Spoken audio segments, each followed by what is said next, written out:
हरे कृष्णा कृष्णा कृष्णा हरे हरे, हरे राम राम राम हरे हरे। तो आज हम श्रीमद् भागवत के प्रथम स्कंद से तीसरे अध्याय से 23वां श्लोक पढ़ रहे हैं। ये सब यहाँ पर अंग्रेजी में है, मैं उसको हिंदी में अनुवाद करके आपको बताऊंगा। टेक्स्ट नंबर 22 में कहा गया है कि इन द 18th इनकारनेशन, 18वें अवतार के रूप में भगवान ने राजा राम के रूप में अवतार लिया। देवताओं के हित के लिए प्रभु राम ने जन्म लिया। उन्होंने अति मानवीय शक्तियों का प्रदर्शन किया, जिसके द्वारा भारतीय सागर को, हिंदी महासागर को उन्होंने नियंत्रित किया और रावण का वध किया, जो समुद्र के पल्ली पार में लंका में विराजमान थे। Shrimad Bhagavatam first canto 3rd chapter 23rd shloka आज का 19वें और 20वें अवतार के रूप में मैं उसका श्लोक पढ़ता हूं। एकोनविंशे विंशति में वृष्णिषु प्राप्य जन्मनि रामकृष्णाव इति भुवो भगवान अहरत भारम एकोनविंशे विंशति में वृष्णिषु प्राप्य जन्मनि रामकृष्णाव इति भुवो भगवान अहरत भारम। In the 19th and 20th incarnations, the Lord advented himself as Lord Balaram and Krishna in the family of Vrishni, the Yadu dynasty, and by doing so, he removed the burden of the world. 19वें और 20वें अवतार के रूप में भगवान ने स्वयं बलराम जी और श्री कृष्ण के रूप में अवतार लिया और वो अवतार उन्होंने वृष्णि वंश में लिया, यानी यदुओं के परिवार में लिया, और ये अवतार लेकर उन्होंने पृथ्वी का भार हरण किया। द स्पेसिफिक वर्ड भगवान in this text indicates that Balaram and Krishna are original forms of the Lord. इस श्लोक में जो भगवान शब्द का उपयोग किया गया है वो ये बताता है कि बलराम और कृष्ण ये मूल भगवान है, ओरिजिनल भगवान है। This will be further explain later on, ये आगे भी जाकर विस्तृत रूप में समझाया जाएगा। Lord Krishna is not in incarnation of the पुरुष। श्री कृष्ण ये भगवान के अवतार नहीं है, ये स्वयं अवतारी हैं, ये सारे अवतारों के स्रोत हैं। Lord, as we learn from the beginning of this chapter, इस अध्याय के शुरुआत से इस बात को विशिष्ट रूप से समझाया गया है कि श्री कृष्ण अवतार नहीं है, श्री कृष्ण अवतार हैं, अवतारी पुरुष हैं। He is directly the original supreme personality of godhead, and Balaram is the first plenary manifestation of the Lord. Shri Krishna प्रत्यक्ष मूल परम पुरुषोत्तम हैं और बलराम उनके पहले अवतार हैं। From Baladev, the first phalanx of plenary expansions, Vasudev, Sankarshan, Aniruddha and Pradyumna expands. Shri Balram ji से जो भगवान से सबसे पहले विस्तृत होते हैं, उनकी तरफ से चतुर्व्यूह का निर्माण होता है और चतुर्व्यूह में वासुदेव, संकर्षण, अनिरुद्ध और प्रद्युम्न का अवतार होता है। Lord Shri Krishna is Vasudev and Baldev is Sankarshan. ये चतुर्व्यूह जो विस्तार है भगवान का, उसमें वासुदेव स्वयं कृष्ण हैं और बलदेव जी संकर्षण हैं। ओम अज्ञानतिमिरान्धस्य ज्ञानांजनशलाकया चक्षुर उन्मिलितम येन तस्मै श्री गुरुवे नमः।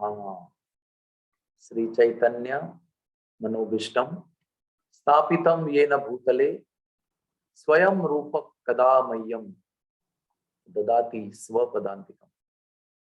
श्री कृष्ण चैतन्य प्रभु नित्यानंद श्री अद्वैत गदाधर श्रीवासदि गौर भक्त वृंद। हरे कृष्णा कृष्ण कृष्ण हरे हरे, हरे राम राम राम हरे हरे। तो आप सबका सवेरे के श्रीमद् भागवत सत्र में स्वागत है, और वो स्वागत भी हम श्री वृंदावन धाम से कर रहे हैं आप सबके लिए। हृदय भरी सबके लिए प्रार्थनाओं के साथ आपका आज के श्रीमद् भागवत सत्र में स्वागत है। तो ये जो प्रथम स्कंद का तीसरा अध्याय है, ये इतना महत्वपूर्ण है कि थोड़ा मैं आगे का बता देता हूं आपको, ताकि आपको थोड़ा सा उसका महत्व पता चलेगा।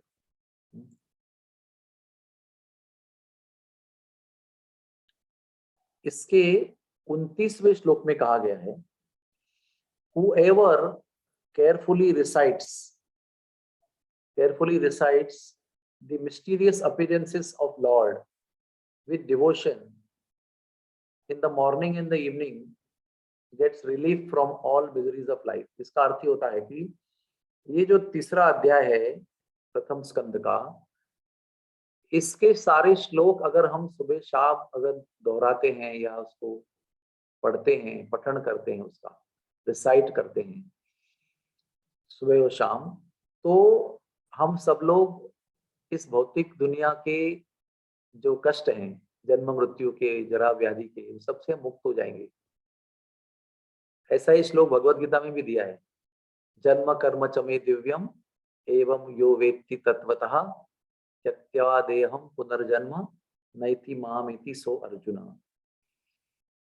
इसमें भगवान और उनकी लीलाओं का जो दिव्यत्व है उसकी प्रतीति होती है।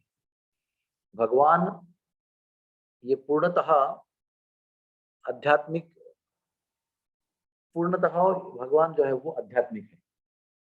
एक सेकेंड ना,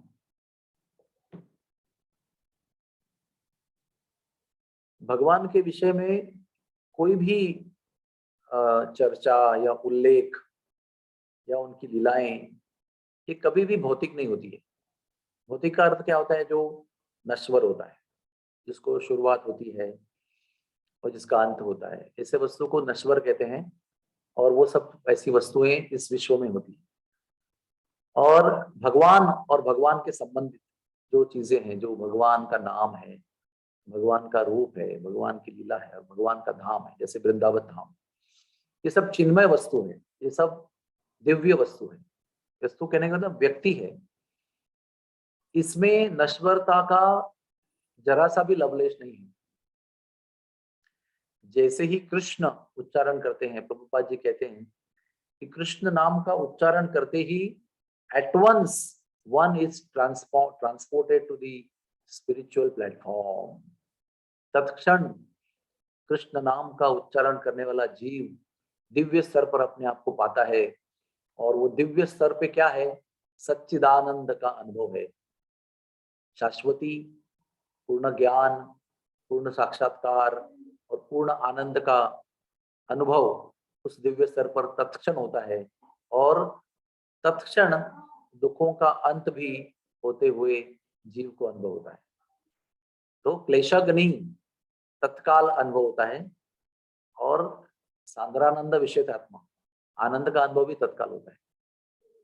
जैसे एक ही क्षण में जब चैतन्य महाप्रभु ने मधाई को आलिंगन दिया, तो एक ही क्षण में सारे पाप नष्ट हो गए, और उसी क्षण में दिव्य प्रेम का अनुभव होकर आंखों से अश्रुधारा बही, है ना। ये अलग अलग नहीं होता है, एक साथ में होता है। तो हम लोग खाली बोलते रहते हैं, प्रभु जी, माता जी, गुरुदेव, जीवन में इतनी समस्या है, क्या करना चाहिए, इतनी समस्या है कि समझ में नहीं आता है क्या करना चाहिए। लेकिन इन दिव्य वस्तुओं को भगवान ने हमें जन्म के साथ ही दे दिया है। उनका नाम, उनका रूप, उनका धाम, उनकी कथाएं। बताइए, आप अभी खुद ही बताइए, आपके जीवन में ऐसा कौन सा समय है जिसमें आपको भगवान का नाम अवेलेबल नहीं है, हम उच्चारण कर सकते हैं? कौन सा समय है कि आप भगवान का कथा नहीं सुन सकते या पढ़ नहीं सकते? अवेलेबल है। हाँ, धाम के लिए जाना पड़ता है, जैसे ट्रेन पकड़ के, बुकिंग करके, छुट्टी लेके। लेकिन भगवान की लीला जो है वो कभी भी आप पढ़ सकते हैं, और भगवान का रूप जो है तो कभी भी देख सकते हैं। मीरा रोड में जाके 5 मिनट चल के जाइए तो राधा गिरधारी का मंदिर है। उतना भी कष्ट लेना नहीं तो घर पे भी मंदिर है। किसी बहुत लोगों के घर में जगन्नाथ जी हैं, गौर निताई हैं, है ना। कल ही मैं पढ़ रहा था, बहुत सुंदर बात पढ़ी मैंने, सुनी। वो हमारे प्रभुपाद जी के शिष्य हैं, कृष्ण क्षेत्र प्रभु। हाँ? ब्रजवासियों ने उनको बताया कि आप वृंदावन में आए हो और आपका नाम कृष्ण क्षेत्र है, लेकिन आपको पता होना चाहिए कि ये कृष्ण क्षेत्र नहीं है, ये राधा क्षेत्र है। यहाँ पर राधा रानी का ही जय घोष चलता है। तो उन्होंने दूसरी बात अपने प्रवचन, क्योंकि कृष्ण क्षेत्र प्रभु मिनिस्ट्री ऑफ डीटी वर्शिप, हाँ, अर्चना पद्धति के मंत्री है इस्कॉन के।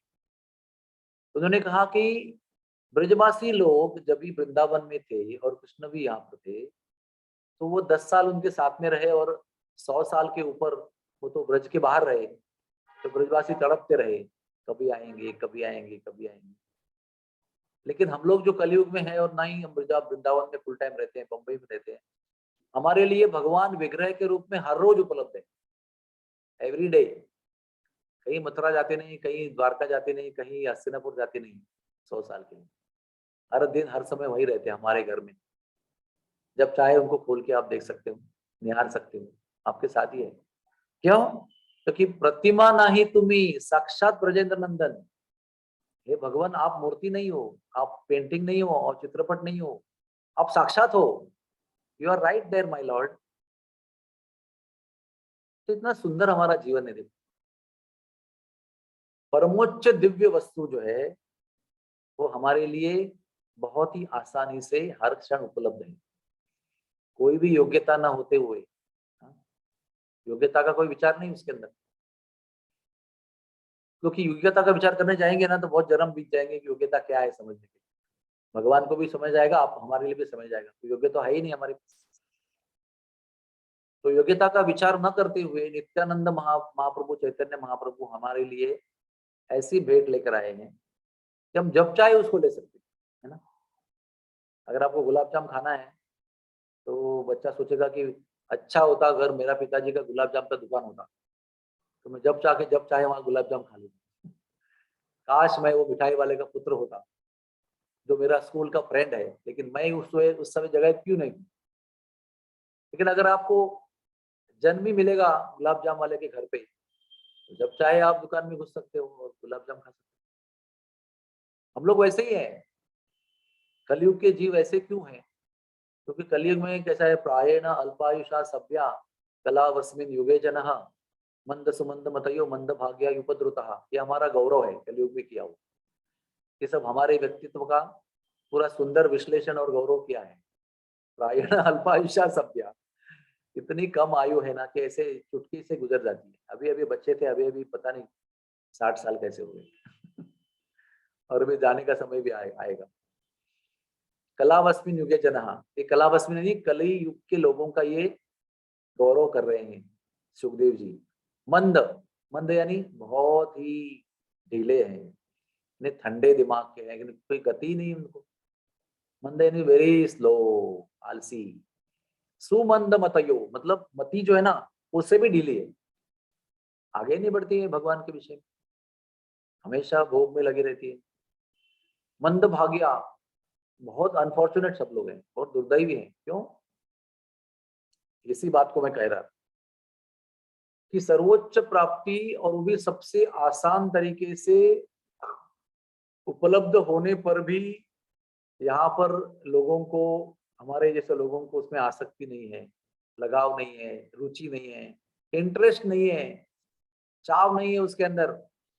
1 रुपया मीरा रोड में दे दो और एक कूपन दे दो उसको। मैं कह रहा हूँ कि मुझे आप 1 रुपया दे दो, मैं आपको एक कोड वर्ड का कूपन दूंगा। आप ट्रेन पकड़ के चर्च गेट जाइए, वहाँ हीरोस थिएटर के बाहर एक आदमी मिलेगा, उसको एक कूपन दिखाओ, वो आपको 1 करोड़ रुपया देगा।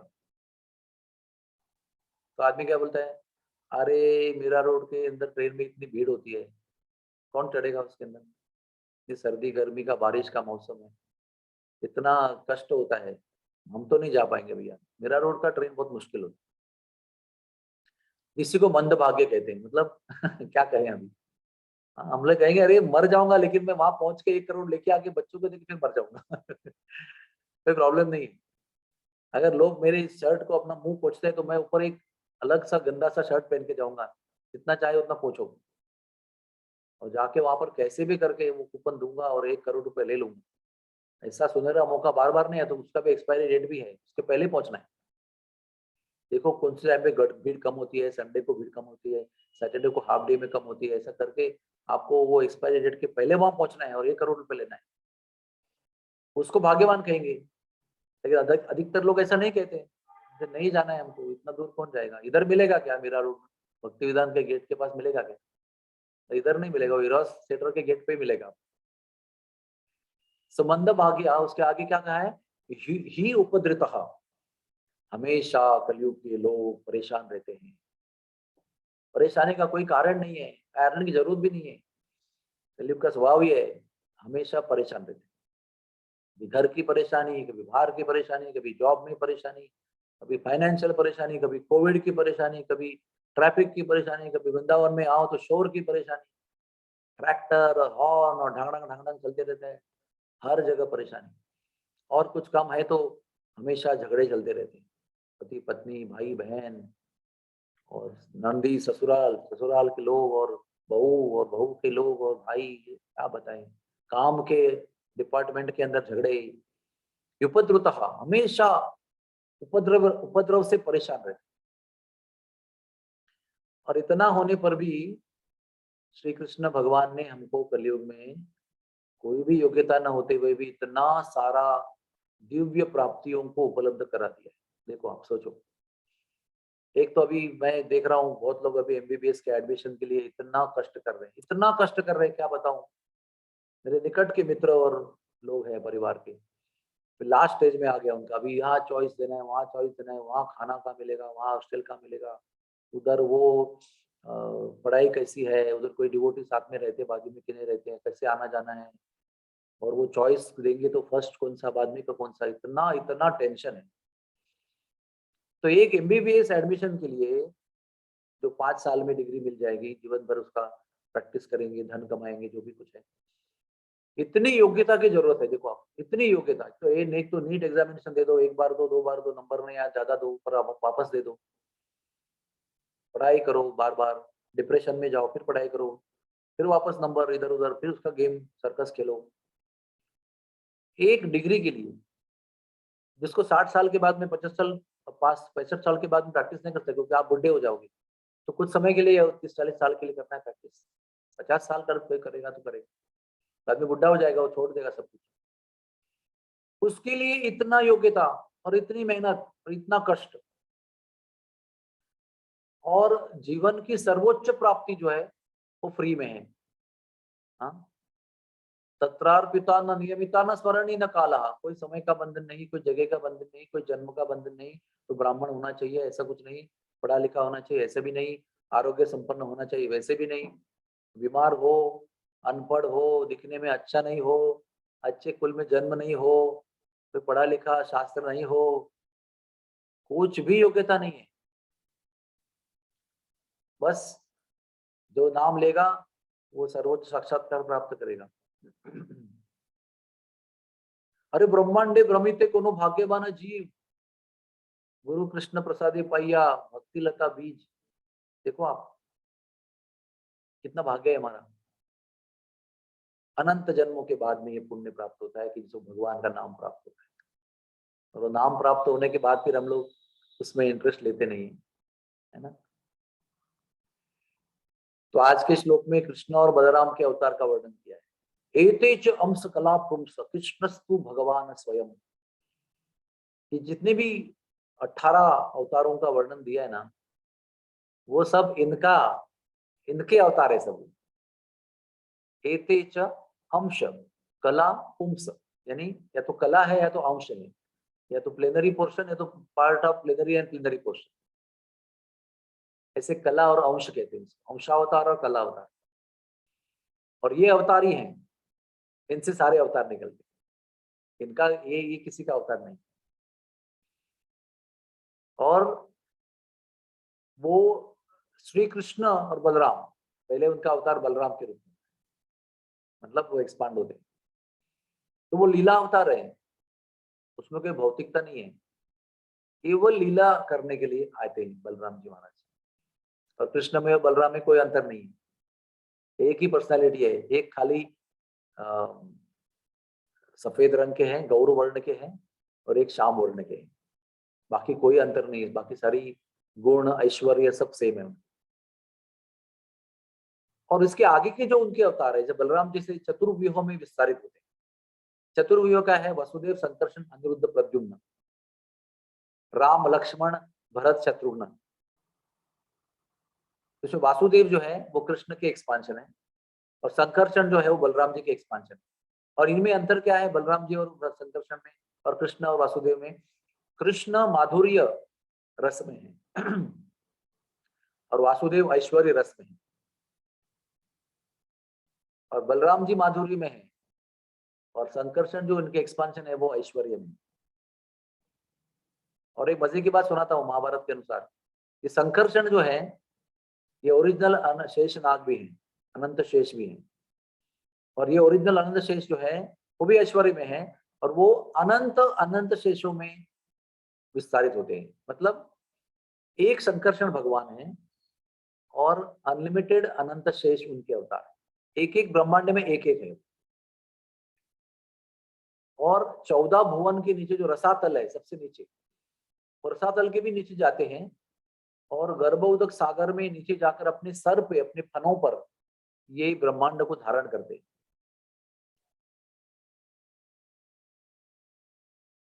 और हर ब्रह्मांड में वो, हर ब्रह्मांड में गर्भोदक सागर है, हर ब्रह्मांड में वो निवास करते हैं, और सारे ब्रह्मांडों को अपने शीश पर धारण करते हैं, 14 भुवनों को आराम से। ऐसे कोई दम दम घुट रहा है उनका, कहाँ पसीने आ रहे हैं हमको कि कभी नीचे रख दूं, ऐसा नहीं है।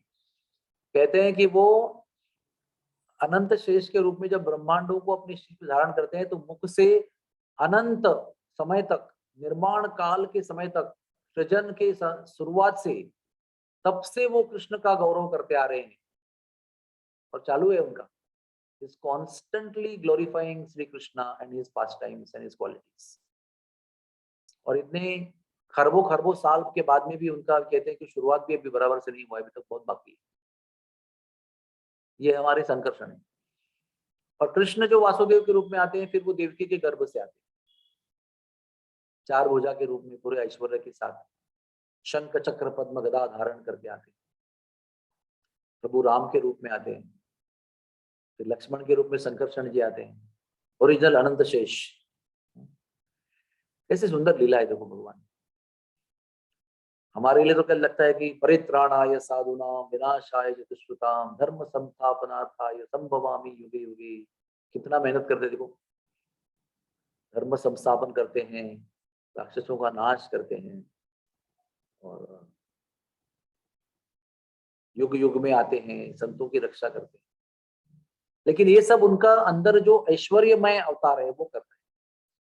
कृष्ण और बलराम कोई काम नहीं करते, आराम करते, बहुत बढ़िया वृंदावन में मुरली बजाते हैं। श्रीमद् भागवत में दशम स्कंद में श्लोक है, दोनों भैया सेम सेम वस्त्र पहनकर बढ़िया से मुरली बजाते हुए गैयाओं को लेकर आनंद ले रहे हैं। एक विदेशी व्यक्ति साइंटिस्ट आया था रिसर्च करने के लिए भारत में, भगवान के विषय में, भगवान के अलग अलग जो रूपे देवी देवता है सब स्टडी करने के लिए। और तभी उन्होंने स्टडी किया, पूरा सारी देवियों का स्वरूप स्टडी किया, गणपति, शंकर भगवान, और कार्तिकेय, और इंद्र, वरुण, चंद्र, वायु, कृष्ण बलराम सबका स्टडी किया और आके प्रभुपाद जी को बोला कि मुझे ना ये सब स्टडी करने के बाद में एक पता चला है कि इसमें भगवान केवल एक ही है, वो कृष्ण है। क्यों? क्योंकि बाकी सब लोग मेहनत कर रहे हैं, बाकी सब लोग मेहनत कर रहे हैं। काली ये त्रिशूल से किसको मार रही है, काली किसको सिंह पर बैठ के कुछ आठ आठ हाथ में 8 शस्त्र है, और नरसिंह भगवान भी 10 हाथ में सब शस्त्र लेके कुछ मेहनत कर रहे हैं, मार रहे हैं, नाखून से काट रहे हैं उसको, और वरादेव व हिरण्याक्ष को मार रहे हैं, नरसिंह भगवान हिरण्यकश्यप को मार रहे हैं, और राम रावण को मार रहे हैं। इसमें कृष्ण अकेला है, वो मुरली बजा रहा है। कोई काम प्रॉब्लम ही नहीं, टेंशन ही नहीं है। राधा रानी उसको बाजू में खड़ी है, आनंद ले रहे, प्रेम की लीला कर रहे हैं। कोई मेहनत का काम नहीं, जॉब डिस्क्रिप्शन नहीं है, कोई क्या कहते हैं उसको, KRA नहीं है, की रिजल्ट एरियाज नहीं है, कोई टाइम बाउंड एक्टिविटी नहीं है, एकदम आराम से बंसी बट के नीचे खड़े हैं और मुरली बजा रहे हैं। श्रीमान रास रसारम भी बंसी वट तटस्थित कर्षण वेणु स्वनैर गोपीर गोपीनाथ श्रेय सुनहा। अरे मुरली बजा रहे, कर्षण वेणु, सबका कर्षण कर रहे हैं, सब गोपियों को पागल बना रहे हैं, और कर क्या रहे हैं, मुरली बजा रहे। देखो, और वही जब ये विष्णु बन जाते हैं नरसिम्हा भगवान, तो चक्र लेके आते हैं। हाँ, चक्र चक्र किसका, शिशुपाल का, अपना नरसिंह भगवान के रूप में नाखून से हिरण्यकश्यप को फाड़ रहे हैं, गदा से हिरण्याक्ष को प्रहार कर रहे हैं, मुक्के मार रहे हैं। बाप रे बाप। वृंदावन में देखो कुछ नहीं कर रहे हैं। इतनी बड़ी 12 मील की लंबी पुतना थी, उसका खाली स्तन चूसा, बस खत्म, खत्म हो गई वो। आराम से बालक ऐसे एकदम आंख बंद करके दूध पीता है मैया का, है ना। वो घोड़ा आया था इधर केशी घाट पे, उसके मुंह में खाली हाथ डाला उन्होंने, बस मुंह में हाथ डालते ही खत्म हो गया बेचारा। वो तो छोड़ो, वो शक्टासुर का आया था 3 महीने के, उसके करवट बदलने के विधि में, है ना, होता है ना करवट, अच्छा जब करवट बदलता है ना, तो भी वृंदावन में उत्सव होता है। अरे हमारे बच्चे ने करवट बदली 3 महीने के बाद, ही टर्न अराउंड। तो वो उत्सव में इतना आनंद चल रहा था, तो बच्चा को थोड़ा, बच्चा छोटा होता है तो दूध पिला के सुला दिया उसको। तो इतने नन्हे नन्हे पाँव होते हैं, देखो मेरी उंगली भी उससे बड़ी होगी शायद, इतने से उंगलियों ने वो पहिए को स्पर्श किया, पहिए को स्पर्श किया, तो इतना बड़ा एक बिल्डिंग जैसा, भक्ति वेदांत हॉस्पिटल की बिल्डिंग जैसा बड़ा छकड़ा था वो। अपना बैलगाड़ी कैसा छोटा सा होता है, वो आप जीव गोस्वामी का वर्णन पढ़ेंगे ना, पता चलेगा कि बहुत बड़े महल की तरह था वो बैलगाड़ी, छकड़ा यानी शकट,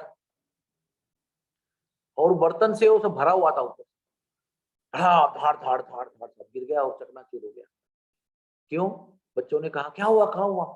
तो बच्चों ने बताया, अरे कान्हा को भूख लगी तो उसने पैर झाड़ दिए, तो उसके एक उंगली का स्पर्श वो पहिए को हुआ, तो सारा टूट फूट कर गिर गया।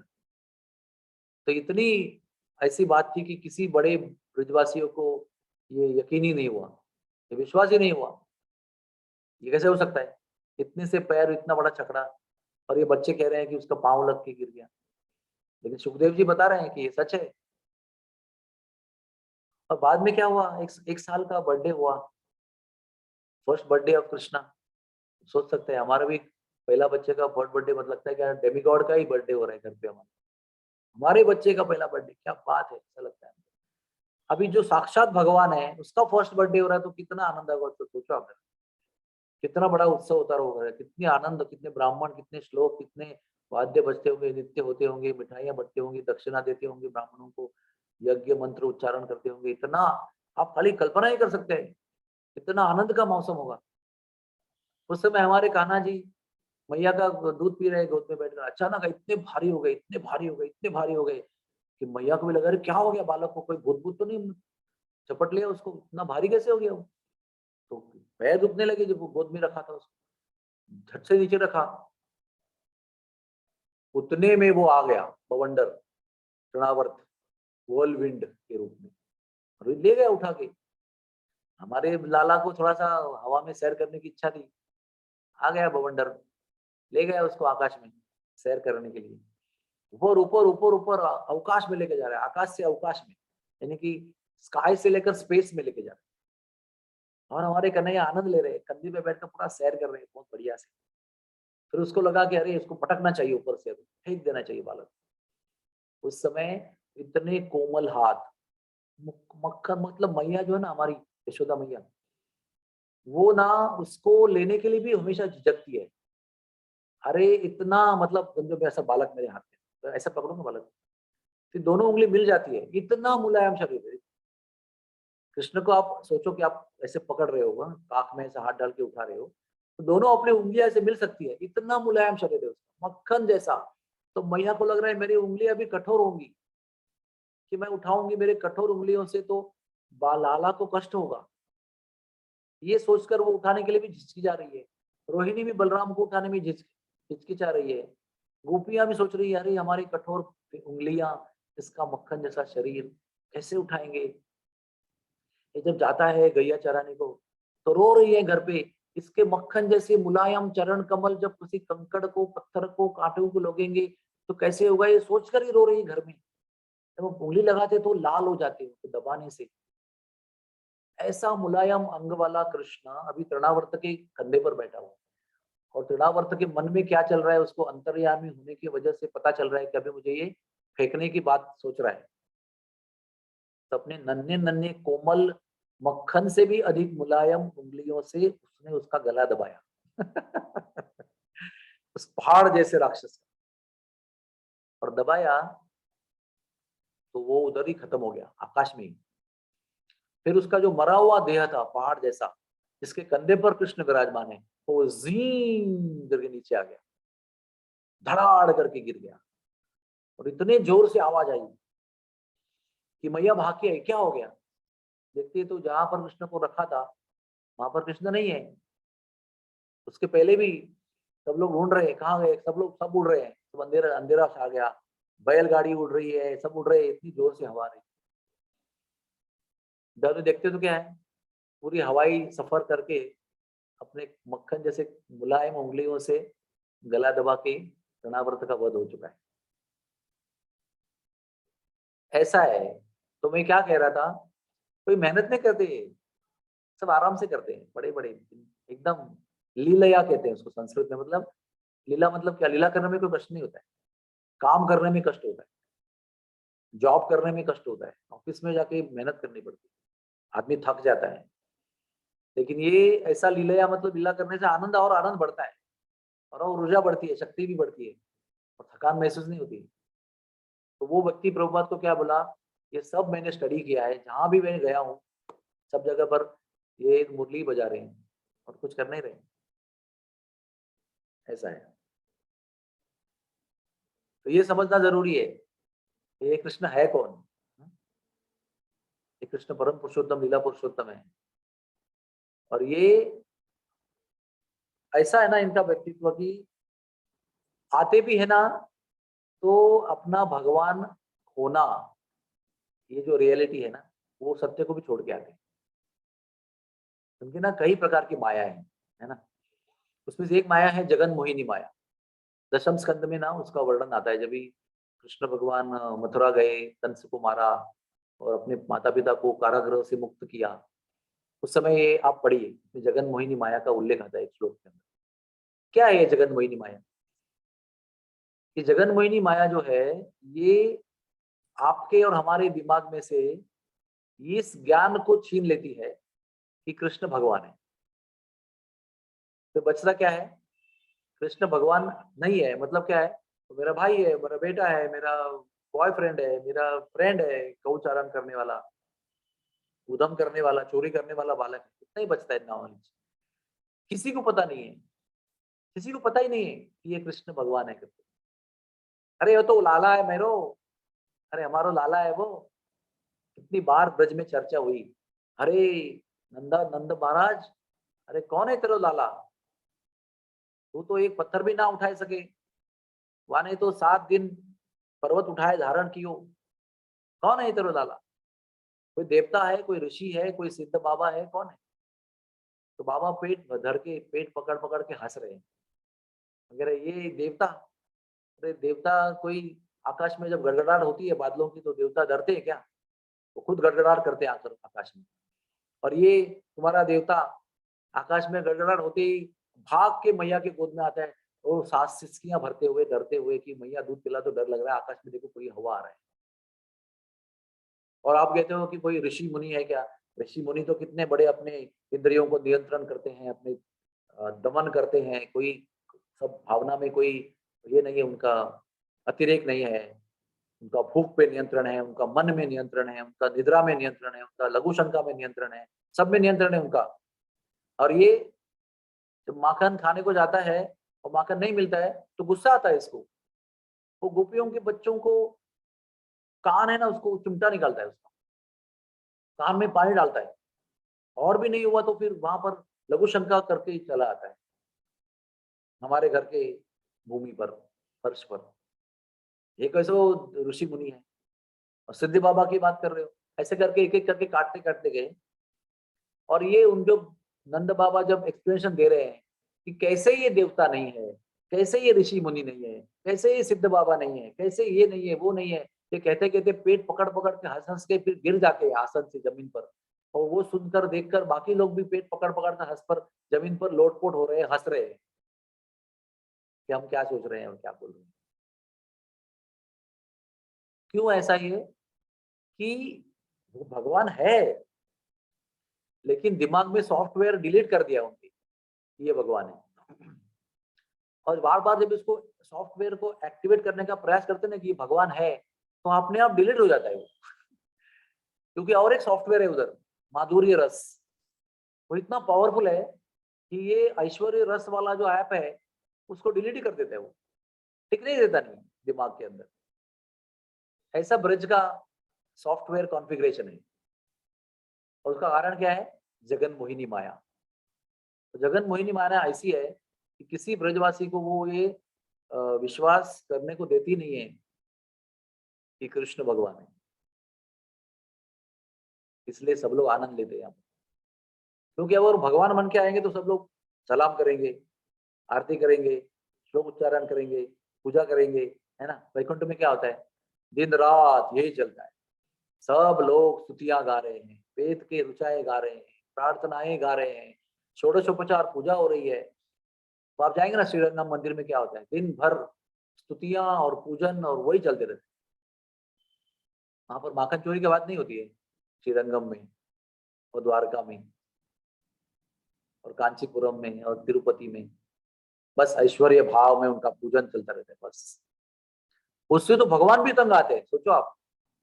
अरे दिन रात, अभी आपको लगेगा अरे तारीफ कितनी अच्छी लगती है, लेकिन दिन रात अगर 24/7 आपके घर में कोई तारीफ करने वाले बैठे, आपको बोर हो जाएगा। भाई ऐसी जगह जाता हूँ, कोई मुझे जानता नहीं है, वो अच्छा रहेगा, ताकि रास्ते में मैं ठेले पे कोई अमरूद खरीद के खा सकता हूँ, वही के वही मुंह डाल के, या पेड़ से तोड़ के मैं सेब खा सकता हूँ। इधर तो दिन भर तारीफ ही तारीफ हो रही है, देखो ना। तो उसका उसका प्रसंग ऐसा है कि यशोदा, सॉरी, देवकी और वसुदेव को अभी रिहा किया उन्होंने, और कृष्ण उनके चरण छू रहे हैं, कृष्ण बलराम। और देवकी वसुदेव मथुरा में होने से उनके अंदर वो नॉलेज है कि वे हमारे बच्चे जो है ना वो भगवान है। तो ना वो भगवान को उठाकर गले नहीं लगा रहे हैं, क्योंकि उनको संकोच हो रहा है कि तो भगवान है, भगवान को भी गले लगाता है, वो तो वंदन करते हैं। तो कृष्ण बलराम जो झुके हुए हैं, जो चरणों को हाथ लगाकर खड़े हैं, उधर वेट कर रहे हैं कि भाई मैया बाबा उठाएंगे, गले लगाएंगे, और उठा ही नहीं रहे। तो उनको पता चला कि इनके अंदर वो दोष है, कि उनको पता लग रहा है कि हम भगवान है। तो भगवान ने वहां पर जगन मोहिनी माया का प्रयोग किया और वो ज्ञान उनका छीन लिया तत्क्षण। वो ज्ञान छीन लेने के बाद तत्क्षण उनके आंखों से वात्सल्य के आंसू आए। उन्होंने दोनों कृष्ण बलराम को उठाया और छाती से लगाया और अपने माता के या पिता के वात्सल्य से उनको नहलाया अश्रुओं की धाराओं से। तो भगवान क्या चाहते हैं? भगवान को भी बार बार स्तुति आरती पूजा से बोर हो जाता है। He wants to be natural, he wants to be what he is. और उसका वो रस अलग होता है। ये सब लोग जब भूल जाते हैं ना तो बड़ा आनंद आता है उनको। अभी देखो, विष्णु को चोरी करनी है तो विष्णु चोरी कर सकता है क्या? नहीं कर सकता। लोग क्या कहेंगे? अरे विष्णु भगवान, आप भी चोरी कर रहे हैं, आप तो ऐश्वर्य संपन्न है। लक्ष्मी सहस्त्र शत संभ्रम सेव्यमानो गोविंदम आदि पुरुषम तमम भजामि। क्या कमी है आपको, क्यों चोरी कर रहे हैं आप?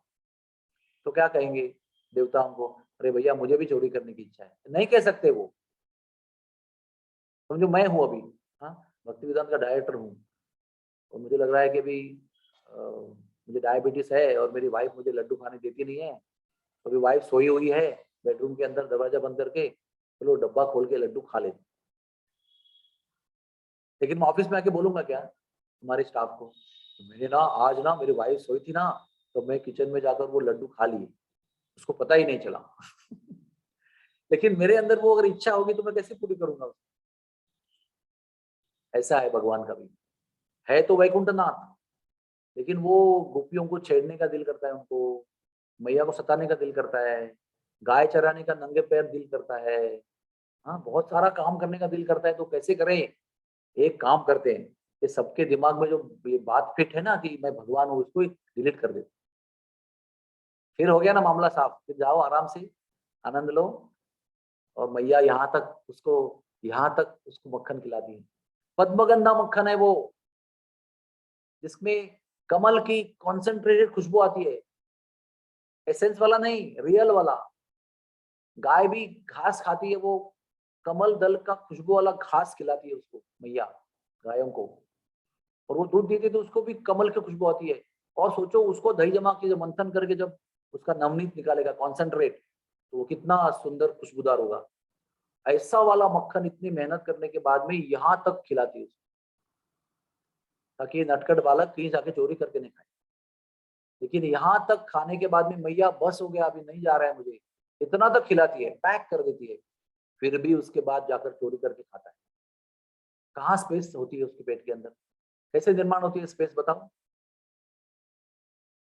तो मैया को विश्वास नहीं होता है। सब गोपियां कंप्लेंट कर रही है, आए दिन घर पे आता है, मटका फोड़ता है, बच्चों को चिमटा निकालता है, लघु शंका करता है, ये करता है वो करता है, बछड़ों को छोड़ देता है, सब बछड़े हमारे दूध पी लेते हैं, कितनी शरारती करता है। बोले कैसे मान लू मैं?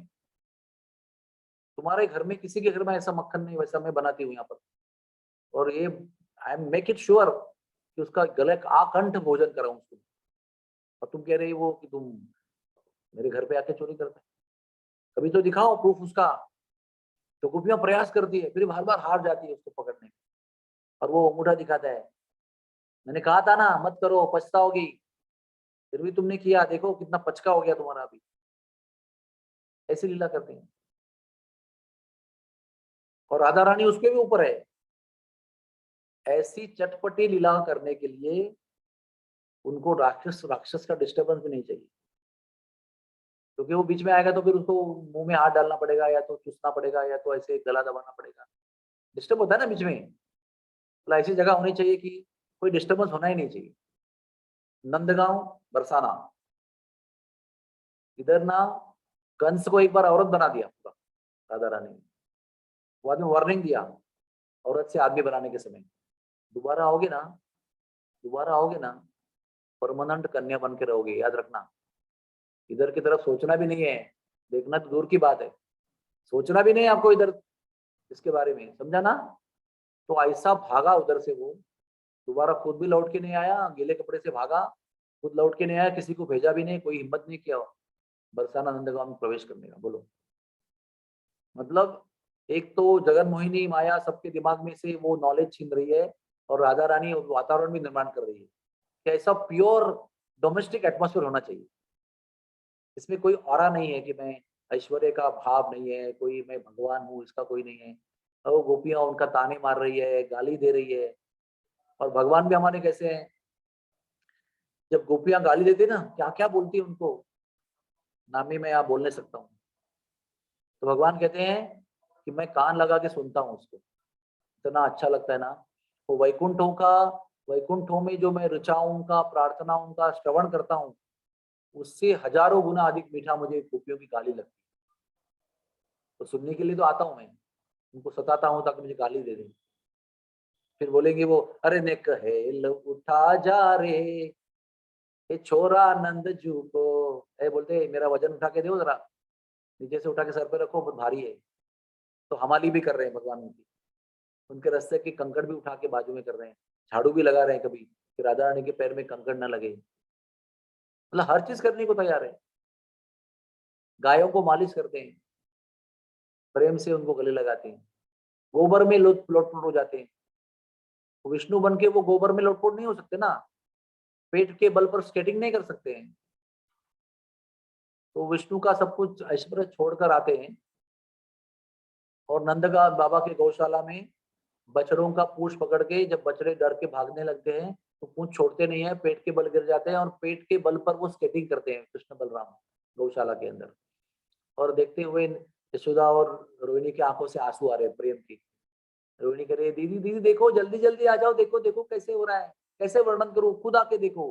तो क्या है, बछड़ों की पूंछ पकड़ के दोनों भैया जो है पेट के बल पर गोबर गोमूत्र के मिश्रण में स्केटिंग कर रहे हैं।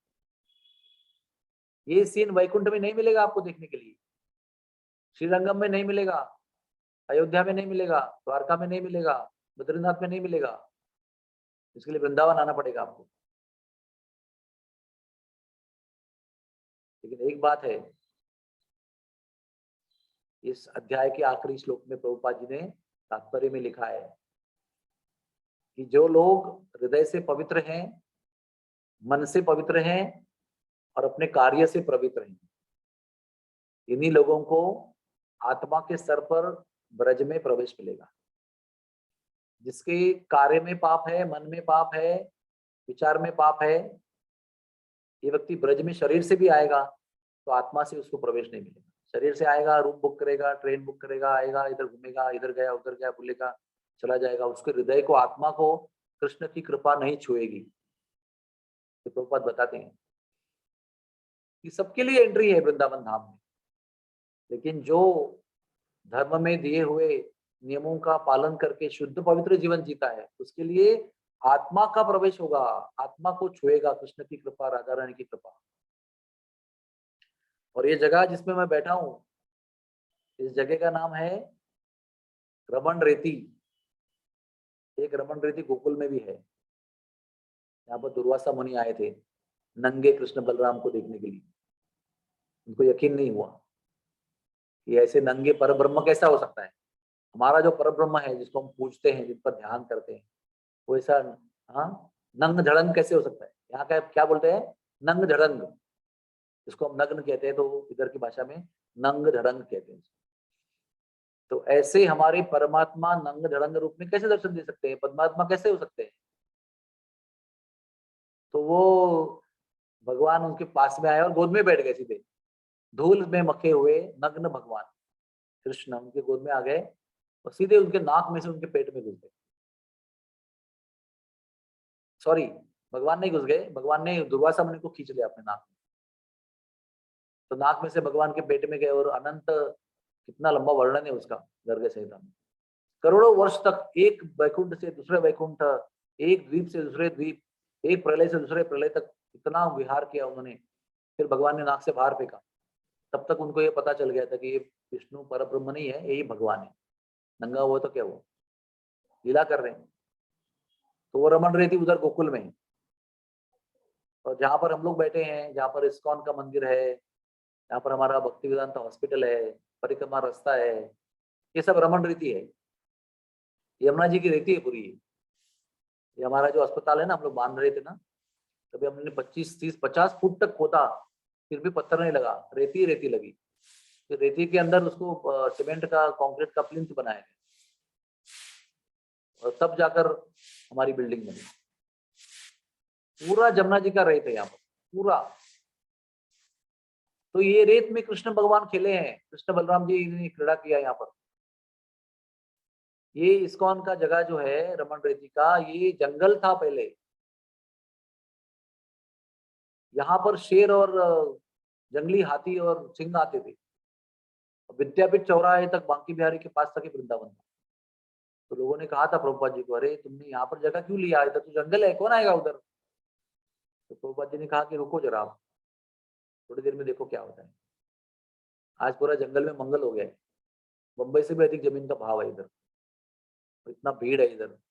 आप यकीन नहीं करोगे कि एक समान जमाना था जब प्रभुपाद जी ने यहाँ पर जगह लिया था, तभी सूरज की किरण जमीन पर गिरती नहीं थी, इतने सघन वृक्षावली थी यहाँ पर, इतना थिक फॉरेस्ट था कि भरी दिन में भी सूरज का किरण जमीन पर पड़ता नहीं था।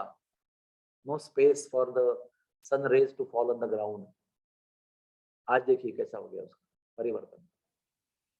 तो ये कृष्ण बलराम की खेलन भूमि है। और ऐसा भी कहा गया है कि यहाँ पर जब भी कोई शरीर छोड़ता है, सब लोग ध्यान से सुनिए, यहाँ पर जब शरीर छोड़ता है कोई कृष्ण भगवान बलराम जी के खेलने वाली जगह में, तो कृष्ण बलराम अपना खेलना बंद करते हैं, अपना जो गेम चल रहा है उसको बंद करते हैं और मरने वाले व्यक्ति को आलिंगन देकर लेके जाते हैं, अपने धाम में प्रवेश देते हैं उसको। ऐसी जगह ये। और हमको लगता है कि अभी टैंकर घूम रहा है, अभी बंदर आ रहे हैं, ये परेशानी हो रही है, ऐसा हो रहा है, वैसा हो रहा है, गर्मी लग रही है, सर्दी लग रही है, धुंध पड़ रही है, बहुत ज्यादा कष्ट हो रहा है। लेकिन कृष्ण बलराम इस जगह पर कॉन्स्टेंटली खेल रहे हैं, हमारे पीछे वाले गार्डन में भी खेल रहे हैं। जब चाहे मन करेगा तो दर्शन दे देंगे आपको तुरंत। इधर पीछे एक पेड़ है, बकुल का पेड़ है, दिखाऊंगा आपको, आएंगे तो आप। वो बकुल के पेड़ के पास रोज एक सखी जो है रास के बाद में आकर विश्राम करती है। ऐसे एक सिद्ध बाबा ने यहाँ पर आकर बताया था कि आपका गार्डन जो है बड़ा दिव्य गार्डन है, यहाँ पर तो रोज लीला चलती रहती है, क्योंकि सिद्ध सिद्ध भक्तों को सब भगवान की लीला हमेशा दिखाई पड़ती है जगह जगह पर। हमको तो टैंकर दिखाई पड़ता है और भैंस दिखाई पड़ती है और खराब रास्ता दिखाई पड़ता है और गंदगी दिखाई पड़ती है, और साधु महात्माओं को तो कृष्ण की लीलाएं नजर आती है, निरंतर कृष्ण लीलाओं का दर्शन करते हैं अखंड। आप सोचिए, सब दिव्य धाम है।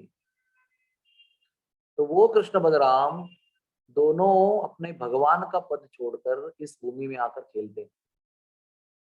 और कहा गया है, भागवत में सुखदेव जी बताते हैं कि कृष्ण बलराम सबको सुख देते हैं अपनी लीलाओं से, अपनी मधुर मधुर लीलाओं से सबको सुख देते हैं, लेकिन वृंदावन धाम उनको सुख देता है। बहुत सुंदर श्लोक है, मुझे बाय हार्ट नहीं है वो, उसमें जब गोकुल से भगवान निकले और वृंदावन जाना है अभी गोकुल छोड़कर, तो कृष्ण बलराम को जब जैसे ही वृंदावन का दर्शन हुआ उनको परम हर्ष हुआ, परम आनंद हुआ। इसलिए वृंदावन बहुत महान है, जो सबको सुख देने वाले हैं उनको ये सुख देता है। परम सुखदायी वृंदावन धाम, जहाँ पर कृष्ण भगवान अपनी गिनी चुनी लीलाएं करते हैं, जहाँ पर यमुना जी बहती है, जहाँ पर गिरिराज उपस्थित हैं, जहाँ पर भगवान अपनी सारी रसों में, अपनी पांचों रसों में लीलाएं करते हैं, गोवर्धन धारण करते हैं, जमुना जी में विहार करते हैं, नौका विहार करते हैं, जल क्रीड़ा करते हैं, राधा कुंड श्याम कुंड में लीला करते हैं, गोवर्धन को उठाते हैं, गोवर्धन के इर्द गिर्द गुफाओं में, सरोवरों में, जलाशय में, झरनों में लीला करते हैं, लुका छुपी खेलते हैं, मक्खन चुराते हैं, गौचारण करते हैं, हम सबको सुख देने के लिए, हम सबके पीड़ाओं को हरण करने के लिए। तव कथामृतम तप्त जीवनम, सब हमारे तप्त जीवन जो है उसको ठंडा करने के लिए, आनंद देने के लिए। ना भाग्य है हमारा कि जीवन श्री कृष्ण का स्मरण करने के लिए। एक ही है मुकुंद, और कोई मुकुंद नहीं है दुनिया में, पूरे देवी देवताओं में कोई मुकुंद नहीं है। मुकुंद का मतलब क्या है? जो मोक्ष दिलाता है, जो जन्म मृत्यु से मुक्त कराता है, कर सकता है, वो एक ही व्यक्ति है और कोई नहीं है। बाकी सब लोग जीवन मृत्यु से बंधे हैं। सबसे बड़े जो ब्रह्मा जी परम पितामह हैं, उसको भी हिरण्यकश्यप ने और हिरण्याक्ष ने पूछा था हमको अमर कर दो, उन्होंने कहा सॉरी रॉन्ग नंबर, मुझे भी मरना है, तो मैं कैसे आपको अमर कर दूंगा। तो सबसे पहले जो सबसे सर्वश्रेष्ठ देवता है ब्रह्मा, उनके बाद में फिर शिव जी का जन्म हुआ है, उसके बाद में उन्होंने शिव जी को जन्म दिया है, गणेश जी को उसके बाद में जन्म हुआ है, फिर देवी देवताओं का जन्म हुआ है। वो परम ब्रह्मा जो ब्रह्मा जी है, परम देवता, ब्रह्मांड के प्रथम नागरिक, सर्वोच्च पुरुष, वो जो है वो भी किसी को मृत्यु से मुक्ति नहीं दिला सकते हैं, सॉरी कहते हैं वो। और वो खुद कहते हैं कि मृत्यु से मुक्ति दिलाने वाला एक ही है, वो है श्री कृष्ण। उसके चरणों में जो शरण लेगा वही ये जीवन मृत्यु के पीड़ाओं से मुक्त हो सकेगा। बाकी लोग जितने हैं वो सभी लोग यहाँ के जीवन में जो असुविधाएं हैं वो पूरी कर सकते हैं। समझो आपके घर में पानी नहीं आ रहा है तो प्लम्बर आके चालू कर सकता है। आपके घर में एमसीबी उड़ गया है और लाइट चली गई है तो बिजली वाला आके आपको उधर नया एमसीबी डालकर लाइट चालू कर सकता है। और वो दरवाजा टूट गया किचन का, देखो अभी वो तो बताया मैंने उनको, वो भी कारपेंटर आके उसको फिट कर सकता है। गैस नहीं है तो गैस सिलेंडर आके चेंज कर सकता है। बट मुक्ति दिलाने वाला एक ही है। तो ऐसे इंद्र वर्षा जल दे रहे हैं, सूर्य लाइट दे रहा है, वायु हवा दे रही है, वरुण जी जलाशय दे रहे हैं। ऐसे अपना अपना काम सब लोग कर रहे हैं, लेकिन वो इसमें से निकालने के लिए कोई क्षमता नहीं रखता है। इसमें निकालने का क्षमता केवल कृष्ण के पास है, इसलिए उनको मुकुंद कहा है, जो मोक्ष देने वाले हैं। तो आइए सब लोग वृंदावन में आइए, श्री कृष्ण बलराम की भूमि में आइए, राधा रानी के धाम में आइए, इनके चरणों का रज लीजिए, जो कृष्ण भगवान भी लेते हैं वो लीजिए, अपने जीवन को धन्य कीजिए। इसी के लोग जीवन है, बाकी सब तो बाय द वे चल रहा है, परिवार और नौकरी नौकरी सब कुछ कर रहे हैं हम लोग, अपने शरीर को संवार रहे हैं, बालों को संवार रहे हैं, सब कुछ कर रहे हैं, ठीक है चल रहा है। लेकिन पर्पज क्या है? पर्पज यह है कि जो 19वां और 20वां अवतार कृष्ण ने लिया है, वो आप और हमारी खुशी के लिए लिया है, और खुशी के साथ साथ दुखों का निवारण करने के लिए किया है, और उसके साथ साथ हमको गोलोक धाम लेके जाने के लिए किया है। बोलो श्री कृष्ण बलराम की जय हो। बहुत बहुत धन्यवाद सबका। कोई किसी का आड़ा तेरा प्रश्न होगा तो पूछ लीजिए।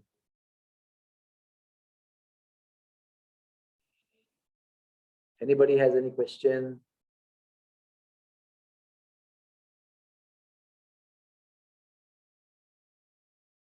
पूछ लो,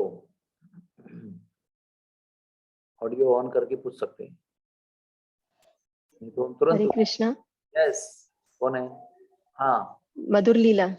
हाँ यस, गुड इवनिंग। दंडवत प्रणाम प्रभु जी, good evening. Good so evening. प्रभु जी, आई हैव ये सुन के गुड इवनिंग।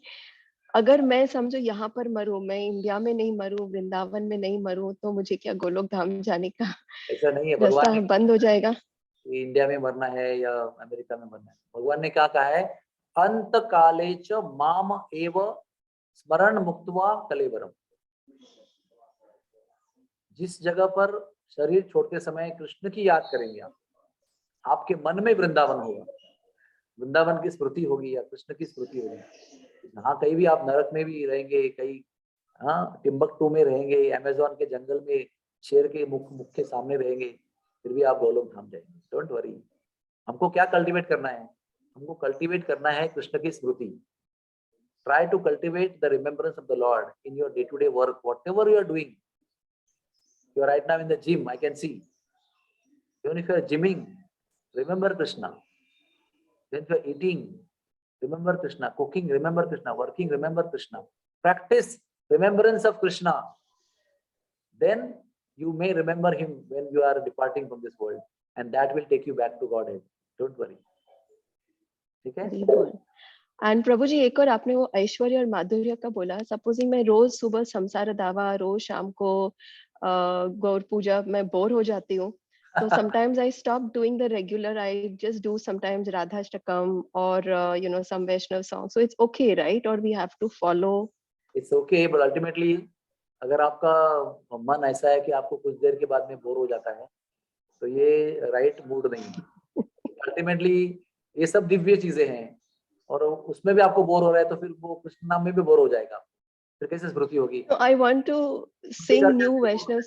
तो क्या करेंगे आप? So you have to develop that habit कि this is the thing, that's it, I need to love and get attracted to this thing only. So variety बहुत है हमारे पास, प्रॉब्लम नहीं है, गलत भी नहीं है, लेकिन बता रहा हूँ एक प्रिंसिपल, ऐसे बोर होने की आदत रहेगी तो वो आगे सब चीज की बोर हो जाए, कृष्ण नाम का भी बोर हो जाए, तो नाम भी चेंज करोगे, नया नाम दे दोगे। ऐसा नहीं है, कृष्ण के प्रति आकर्षण जो है ना वो शाश्वत होना चाहिए।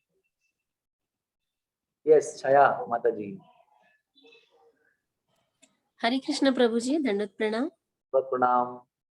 प्रभु जी, भगवान गोलोक धाम में जब रहते हैं वो नित्य किशोर ही रहते हैं। यस। तो जब उन्होंने पूतना को अपनी धात्री यानी कि माँ का उन्होंने दर्जा दिया, वो धाम में चले गए, तो और यशोदा माता, तो फिर वो गोलोक धाम में मीन्स कहाँ निवास करते हैं? जो मतलब वो अगर नित्य किशोर है वहां पे, तो देवी रहती है उसके पीछे पीछे रहती है, सिंपल। यशोदा की असिस्टेंट बनाया ना उसको, तो जहाँ मालकिन जाएंगे असिस्टेंट पीछे पीछे जाएंगे उनके, जहाँ मालकिन सेवा करेगी उसके पीछे से असिस्टेंट लोग सेवा करेंगे। यशोदा की असिस्टेंट है वो, यशोदा जहाँ जहाँ यात्रा करेगी उसके साथ जाएगी और कृष्ण की सेवा में उसकी सेवा करेगी। है समझ में आपको? प्रभु जी, यशोदा मैया फिर गोलोक धाम में वो मतलब उनका अलग धाम में होता है क्या, यशोदा मैया गोलोक और धाम भगवान ये कृष्ण? का घर है। गोलोक धाम, गोलोक वृंदावन ये कृष्ण का घर है। वहां पर सब लोग रहते हैं, नंद बाबा, यशोदा, बलराम, कृष्ण, रोहिणी और ग्वाल बाल, उपनंद बाबा, अभिनंद, विष्णु भानु, ये सब लोग उधर रहते हैं। पूरा पारिवारिक समय उधर वातावरण है। तो स्पेशल जगह ऐसा कुछ नहीं, सबको उनका ही घर है। जहाँ मर्जी जाए, कभी गोकुल चले जाए, कभी वृंदावन जाए, कभी बरसाना चले जाए, जहाँ घूमना है वहां घूमो, उनका फ्रीडम है, पूरा घर है उनका। अभी आप अब आपके गांव में आपका समझो 16 कमरे का एक घर है, एक बड़ा वाड़ा है आपका 16 कमरे का। तो आप मर्जी चाहे नंबर 1 में रहो, नंबर 16 में रहो, नंबर 12 में रहो, जैसे आपका मूड है वैसा आज रात को वहां सोएंगे, आज रात को माड़ी पे सोएंगे, आज छत में सोएंगे, एक भी रूम में नहीं सोएंगे, आज छत पे खुले आसमान में सोएंगे। आप मालिक हो, जो मर्जी कर सकते हैं। जैसे भगवान मालिक है गोलोक धाम के, जहाँ मर्जी आनंद लेते हैं, है ना। अभी डिटेल में आपको पता हो करना होगा ना कि अभी वो क्या कर रहे हैं, छत पे सो रहे हैं कि रूम 12 में सो रहे हैं। वो जाना होगा वहां पर जाना होगा, फिर पता चलेगा। नारद मुनि गए थे ना उधर द्वारका में देखने के लिए क्या कर रहे हैं। पता चला कि एक घर में उधर खाना खा रहे हैं, एक घर में झूला झूल रहे हैं, एक घर में सो रहे हैं, एक घर में बच्चों के साथ खेल रहे हैं, एक घर में बच्चों की शादी कर रहे हैं, एक घर में जनेऊ संस्कार कर रहे हैं किसी का, एक जगह में ब्राह्मणों को दान दे रहे हैं। तो वैसे आप भी जाइए, फिर आपको पता चलेगा अभी क्या हो रहा है। और किसी को कोई प्रश्न है क्या? यस, ठीक है, अगर प्रश्न नहीं है तो आज की सभा को यहाँ पर विराम देते हैं। प्रभु जी एक लास्ट क्वेश्चन है हाँ, ओके, मधुलीला। मधुर लीला। प्रभु जी, Krishna, like you said about Krishna, Vasudev, Shankarshan, Pradyumna, Anirudh. तो कृष्णा का in the material world, Krishna का बेटा was Pradyumna, Pradyumna का बेटा was Anirudh, Anirudh का बेटा was, सब भगवान के अवतार हैं। हाँ, so they are the same, Anirudh and Pradyumna, वो चार वही same है। वो अलग अलग। अखिल एक्चुअली प्रद्युम्न जो आए थे कृष्ण के पुत्र के रूप में, वो कामदेव के अवतार। ये बहुत कॉम्प्लिकेटेड साइंस है भाई। जब एक साथ में वो कामदेव के अवतार भी है, एक साथ में कृष्ण के पुत्र भी है, एक साथ में वो चतुर्व्यूह के प्रद्युम्न के अवतार भी है, सब कुछ है वो। इसको ही लीला कहते हैं, ऐसा है।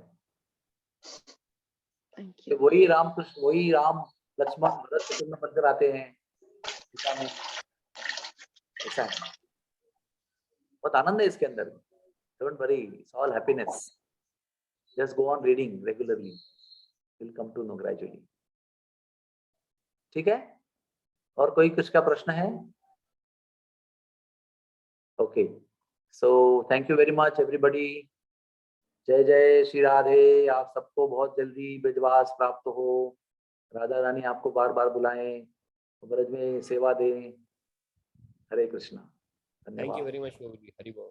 जय जय राधे। श्याम सब लोग एक बार अपना ऑडियो ऑन कर लो, सब लोग। यस प्रभु जी। बोलो जय जय जय श्री राधे श्याम। जय जय श्री राधे। राधे श्याम। इनमें भी राधा रानी का नाम गूंज रहा है। थैंक यू, हरि बोल। Thank you, Prabhu. Thank you, Prabhu ji. Thank you very much. Hare Krishna. Radhe Radhe. Prabhu ji.